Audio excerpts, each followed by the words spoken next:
Alhamdulillah kita sambung kembali dalam Sembang Tak Habis. Untuk soalan seterusnya, macam tadi yang kita berhenti berkaitan tentang mudah untuk kita buat amal makruf tapi nahi mungkar, ini adalah satu cabaran. Saya suka tadi sebab Bro Firdaus bagi tahu Bro Firdaus adalah seorang yang outspoken. Jadi saya ambil inspirasi itu, kita pergi kepada, biasanya dalam untuk Sembang Tak Habis ni kita ada soalan kontroversi sikit lah, soalan panas kita nak bagi. Nak bagi perangkap jerangkap samar. Okay, jerangkap samar. Baik, kalau kita lihat Bro Firdaus, saya suka dengan satu kenyataan yang Bro Firdaus bagi tahu, saya bukanlah berani, saya adalah penakut. Antara kenyataan Bro Firdaus, dan kita nampak Bro Firdaus seumpama sama ada Bro Firdaus, mungkin ada orang kata seumpama nak berlagak hero ketika mana melibatkan mangsa-mangsa gangguan seksual. Kan? Jadi ada yang kita nampak kenapa Bro Firdaus sangat fokus kepada isu-isu gangguan seksual, terutama yang melibatkan golongan-golongan berkepiah putih ni, ilmuwan yang memang dah cukup, mereka ini golongan yang cukup dikenali, kan? Jadi bila Bro Firdaus bawa isu-isu macam ni, saya tak tahu, saya takut juga nanti followers Bro Firdaus kecam saya, tapi minta maaf, ini soalan. Tak, dia tak kecam. Tak kecam. Yang dah follow saya lama, dia akan faham perjuangan saya. Yang mengecam tu dia BBNU lah. Dia okay, belum follow saya cukup lama. Baik. Dan saya biasanya saya tidak akan membazir masa saya untuk menerangkan kepada orang yang tak nak faham, dan tak nak ambil faham. Sebab apa? Kalau nak faham something, very simple. Betul. Pergi balik, tengok apa prinsip perjuangan saya selama ini. Betul.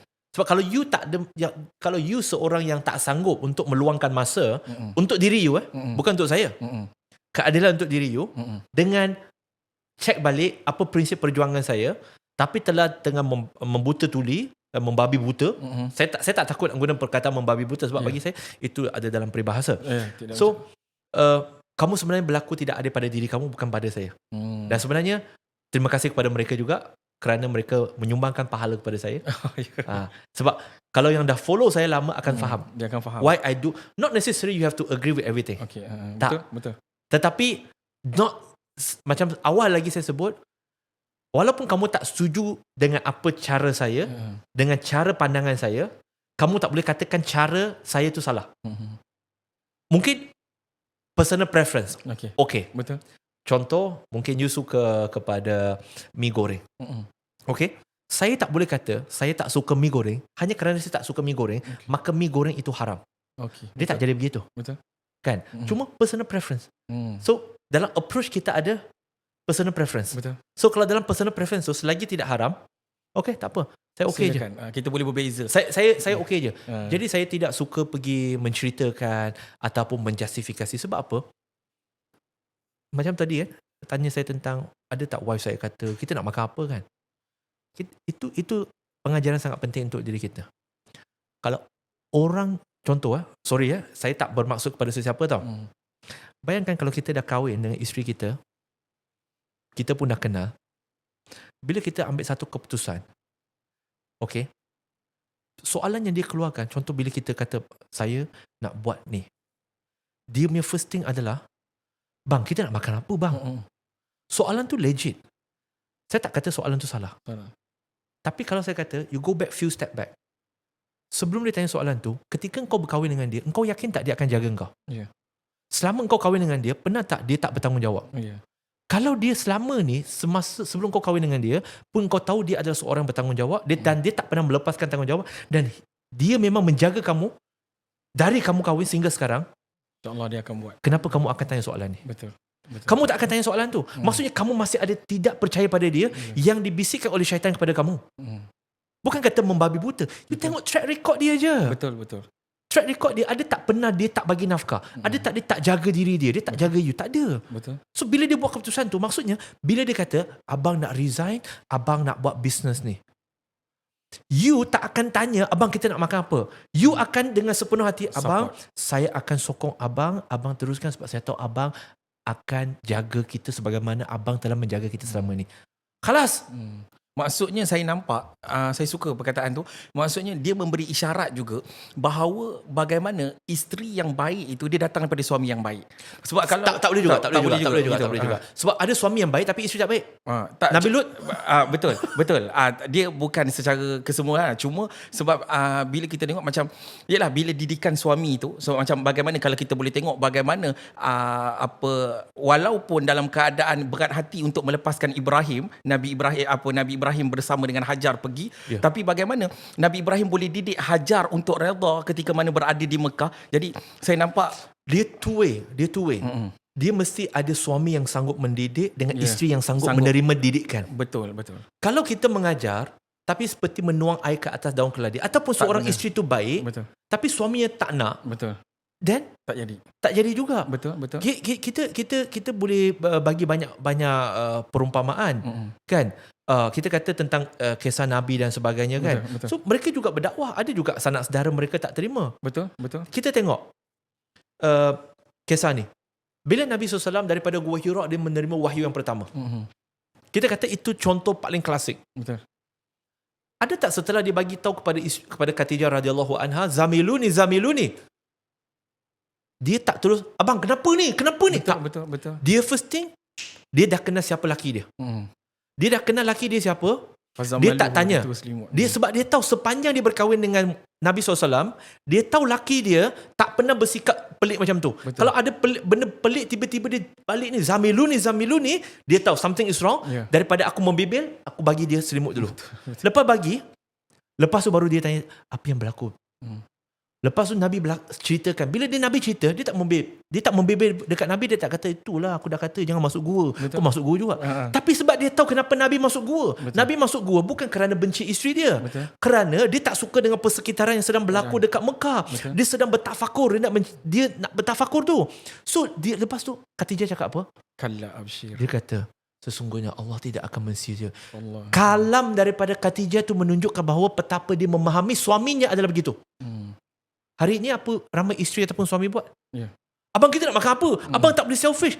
Sama ni laki engkau ni pernah selfish ke? Betul. Sama ni bini you pernah selfish ke? Tak. Kalau dia tak pernah, of course kita kata orang boleh berubah. Tetapi dia ada track record. Tapi kalau mu kata memang dia ada track record sebelum ni tak baik. Okey, kalau macam tu, engkau dah tahu dia ada track record tak baik, kenapa nak kahwin dengan dia? Betul. Maksudnya tak percaya kat dia kan? Tak, kau dari awal memang tak percaya kepada dia. Engkau berkahwin dengan dia dengan asbab engkau harap dia berubah. Siapa suruh engkau harap? Adakah salah harapan? Tak. Yang salah tu adalah engkau berharap pada benda yang engkau dah tahu dia tak berubah dari awal. Mungkin tu yang sebab orang buat keputusan awak terlalu baik untuk saya. Tak, it's okay. Sebab tu saya kata balik kepada yang tadi kita sebut, saya tak akan membazir masa saya. Walaupun orang kata mungkin ayat ni nampak sombong, tetapi itu kebenaran. Why do you want to spend and waste your time to explain to people who are so committed to misunderstand you? Because people who will understand you and people who understand you will never require any explanation from you. Baik. Ada tak isteri kita, kalau saya kata, isteri saya, kalau saya nak keluar, saya kata, saya ada appointment. Saya akan bagi direct. Saya akan bagi tahu, saya ada appointment, pukul berapa? Okay. Awak nak baju, saya ada meeting, saya ada ceramah. Awak nak baju apa? Sebab dia tahu, saya bukan jenis yang melepak kat luar. Zaman melepak saya dah lepas dah. Waktu saya bujang. Sebab dia tahu, suami dia habis kerja, balik rumah. Dan tak akan keluar rumah, melainkan ada benda urgent. Itu saya. So, kita sebagai lelaki juga kena bagi satu keyakinan kepada isteri kita. Betul. Bahawa kita bukan melepak lepas tu menipu pula. Kita sebenarnya nak melepak kedai mamak dengan kawan kita, tapi kita menipu, kata pergi kuliah agama. Itu menipu lah. Betul. Tak, be a man lah. Betul. Abang nak keluar minum. Tapi of course lah, jangan selalu keluar minum. Jadi Okay. sebagai lelaki pula, kena ada kawam sikit, kena ada keizahan sikit. Sayang, boleh tak abang nak keluar minum? Asal terbalik ni? Yang kena meminta izin adalah isteri, bukan kau. Betul. Isteri keluar pula adalah, bang saya dah sampai. Siapa isteri, siapa suami? Dah peraturan tu Allah dah tentukan. Jadi kita sebagai lelaki bukan kata patriarki. Kita kena tunjukkan sifat kepimpinan dia, sifat tanggungjawab kita. Sebab tu saya kata alhamdulillah, isteri alhamdulillah tak pernah mempertikaikan. Bila mana saya kata saya nak buat ni, saya nak buat ni, nak buat tu, dia akan tanya, dia nak tanya sebab apa? Sebab dia nak tahu macam mana dia boleh menyokong saya. Masya Allah. Alhamdulillah. Kalau saya kata kita kena buat perubahan sikit atas dasar ekonomi. So So dia akan lihat apa yang boleh dipotong daripada perbelanjaan bulanan. Okey. Dia tak akan kata, tak boleh lah, saya dah kena spend ni untuk sini, untuk. Tak ada. Sebab tu Nabi kata seorang suami ni, dia paling bahagia bila dapat seorang isteri yang bila dia nampak dia menenangkan. Masya-Allah. Betul. Sebab tu bagi saya dalam dakwah pun, kenapa saya nak buat kusut? Fikir saya, apa orang cakap pasal saya? Ada aku kisah. Adakah kisah? Okey. So yang aku kisah paling banyak, apa kata Allah. Sebab yang akan memasukkan saya ke syurga adalah Allah, bukan dia. Yang paling saya perlu bahagiakan bukan orang dekat luar yang tak kenal saya. Yang paling saya perlu membahagiakan adalah orang yang saya sayangi, yang juga menyayangi saya. Betul. Iaitu family saya. Betul. So, the rest yang nak kritik-kritik, nak kutuk-kutuk tanpa tahu A to Z, tapi belagak macam tahu banyak, Betul. mereka, saya boleh kata, ini keyakinan saya. Mereka pasti akan menyesal di akhirat kelak. Pasti. Ada siapa berani kata dengan kepastian? Sebab saya pasti apa yang saya buat. Ya. So kembali kepada soalan tadi. Kembali kepada. Okey, baik. Tu kembali kepada dia macam takut sikit. Aku so kata aku kena marah ke apa sekarang ni? Baik, tak, baik. tak marah. Kita tak baik. Saya tengok kalau cara saya berinteraksi, saya sebenarnya suka bergurau. Betul. Saya suka bergurau. Baik, alhamdulillah. Kita kembali balik kepada soalan kepada Bro Melancong Firdaus tadi jauh. selepas sesi saya rasa tausiah 5 minit. Okey, jadi berkaitan tentang kenapa kita nampak Bro Firdaus bila orang melihat kepada fokus kepada isu-isu mereka yang berkopiah putih, agama-agamawan yang terlibat dan sebagainya. Mungkin sedikit Bro Firdaus boleh kongsikan atas perjuangan tu dan kemudian sebagai kesimpulan untuk kita pada hari ini. Silakan. Wow. Yang orang nampak saya seperti hanya mengendalikan kes-kes berkopiah putih. Bagaimana dengan yang tak berkopiah? Yang bertopi, yang berhelmet? Adakah saya tak handle? Tak, saya handle juga. Cuma apa beza dia? Bezanya adalah kes-kes itu tak jadi viral. Itu je. Malahan saya boleh kata, barangkali saya handle lebih banyak kes yang tak berkopiah berbanding dengan yang berkopiah. Cuma, qadar Allah, mungkin kes-kes yang berkopiah tu, yang dikendalikan tu pula adalah sangat famous. Bukan famous, sangat famous. Kan? So itu yang mungkin menjadi perhatian orang ramai. Dan kalau dilihat kepada fakta kes yang telah dibentangkan di mahkamah sekalipun, saya bukan orang yang mencari kes, pertama. Kedua, saya dihubungi oleh orang yang menerima kes untuk membantu mereka. Cuma kenapa saya je kena, diorang tak kena. Kenapa? Contoh ada satu kes. Ustazah Isfadiah, dia bagi statement dekat mahkamah. Peguam bela tanya, kenapa awak cari Firdaus Wong? Ustazah Isfadiah, saya tak tahu, saya ada dekat dalam bilik saksi. Dia cakap dalam tu. So dia kata, sebab saya hanya tahu ayat tu selepas saya tengok surat khabar. I see. Okay. Lepas tu dia kata, dia jawab, sebab Firdaus Wong seorang yang berani. Saya kata, bila saya tahu tu, saya terus tanya kat Ustazah Isfadiah, Ustazah, kenapa cakap macam tu? Memanglah bro, saya kata Ustazah akan menyusahkan saya. Lepas tu, esoknya dalam mahkamah, peguam bela, dia tanya kat saya, Ustazah Isfadiah semalam mengatakan dia cari awak, kena ingatlah, kes tu, saya cakap direct, kes PU Azman. Okay? Ustazah Isfadiah kata dia cari bantuan awak sebab awak berani. Awak ni orang berani ke? Saya kata, tanyalah dekat dia. Takkan orang yang dipuji kena menjustifikasi kenapa dia dipuji. Betul. You kenalah tanya orang yang memuji. Lagi kata riak pula. Nanti orang kata riak pula. Riak kan? pula, betul. Tak. Saya tak. Dan saya kata saya been very consistent. I've been very, very consistent. Termasuklah dalam sembang viral saya bersama dengan Datuk Roshamno. Termasuk dia tanya soalan yang sama. You berani untuk buat semua? Saya kata tak, Datuk, saya tak berani. Saya penakut. Mana orang penakut tak buat lah. Tak, saya penakut. Saya takut pada Allah. Itu je. Bila ketakutan kita kepada Allah, itu adalah paling tinggi melebihi takutan pada makhluk. Dalam dunia ni tak ada apa yang menakutkan untuk kita. Bila mana kita tahu ketakutan kita kepada kematian, yang kita akan hadir berjumpa dengan Allah, yang kita kena sediakan jawapan, dan kita tahu what we are doing right now, apa yang kita buat sekarang ini, tidak memadai untuk meyakinkan diri kita sendiri, maka sukar untuk kita meyakinkan Allah. Walaupun kita tahu kita boleh buat lebih, dan kita tahu kita boleh buat lebih baik. So saya sebenarnya penakut. Even up until today. Penakut. Tapi takut ni adalah sifat manusia. Nabi Musa pun takut. Bila Allah suruh dia pergi bercakap dengan Firaun. Betul. Takut. Tapi dia tetap buat kerja dia. Betul. Dan itu sesuatu yang kita sebagai Muslim kena faham. Takut. Okay, keberanian itu bukanlah kerana tiada ketakutan. Tapi keberanian itu adalah melakukan perkara yang betul walaupun wujudnya ketakutan. Saya bagi analogi yang cukup simple je. Nauzubillah. Kalau rumah kita terbakar, anak kita umur 2 tahun, 4 tahun, 6 tahun ada dalam rumah lagi. Api sedang marak. Anak kita sedang dekat atas. Sedang membakar dekat bawah. Sebagai seorang ayah, sebagai seorang ibu. Manusia dulu kita takut tak dengan api yang marak tu? Takut. Takut mati rentung tak? Takut. Okay, takut lah. Anak-anak kita masih ada kat dalam. Bomba tak sampai lagi. Kita nak masuk selamatkan anak kita tak? Kenapa? Adakah hilang ketakutan? Tak takut tu tak takut. Tapi kita lawan juga. Sebab the right things to do sebagai seorang ayah, sebagai seorang ibu adalah selamatkan anak. Betul. Walaupun terpaksa mengorbankan diri. Adakah hilang ketakutan? Tak. Itu bukan keberanian. Itu sebab kita lebih takut untuk hilang anak kita mati depan mata kita daripada kita tak buat apa-apa dan kita menyesal seumur hidup. Tak kala aku tahu aku boleh buat sesuatu tapi aku tak buat sesuatu. So sama juga kan. Bila kita jumpa dengan Allah, orang datang minta tolong. Bukan result. Allah tak akan hukum kita kerana engkau tak dapat membantu dia. Engkau tak mampu menegakkan keadilan. Dia tak dapat keadilan di dunia. Allah tak pernah memberikan satu tanggungjawab kepada kita bahawa bila you bantu seseorang mesti ada hasil. Tak ada. Tak ada. Adalah niat dengan usaha kamu. Betul. So kamu dah buat. So saya dah buat.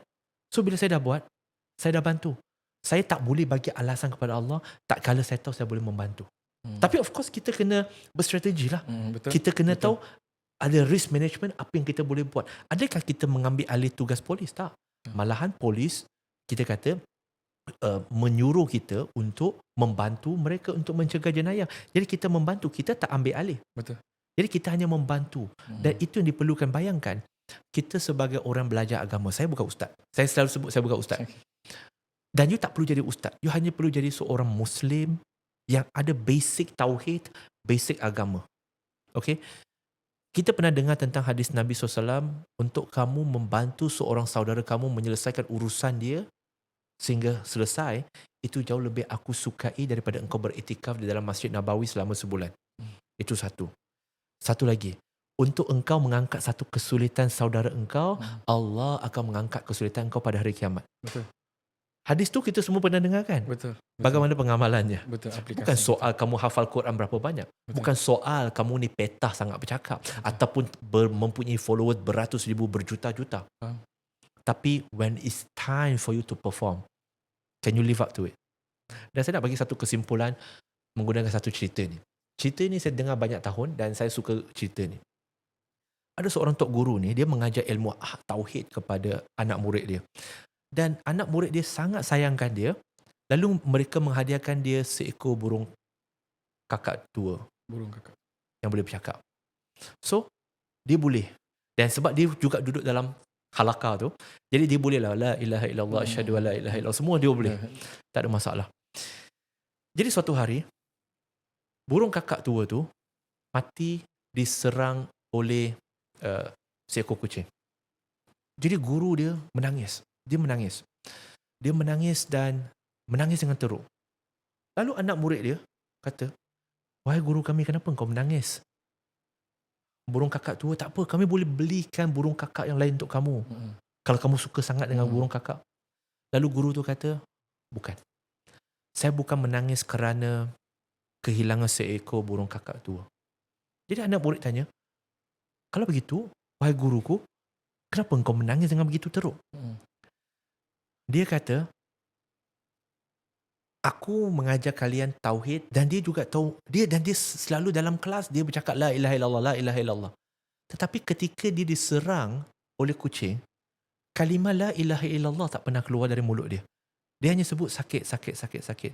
Begitu juga aku sedang membayangkan pengakhiran kita yang belajar agama, yang aku mengajar agama. Aku mengajar kalian la ilaha illallah.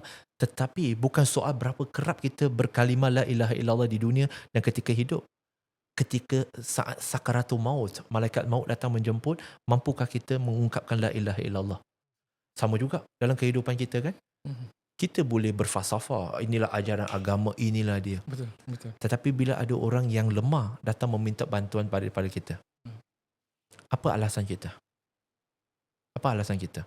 Dan saya berani mengatakan, kebanyakan kes yang saya handle, mereka pernah pergi kepada asatiza yang jauh lebih glamour daripada saya. Saya tak glamour. Yang jauh lebih banyak influence. Yang jauh lebih banyak ceramah.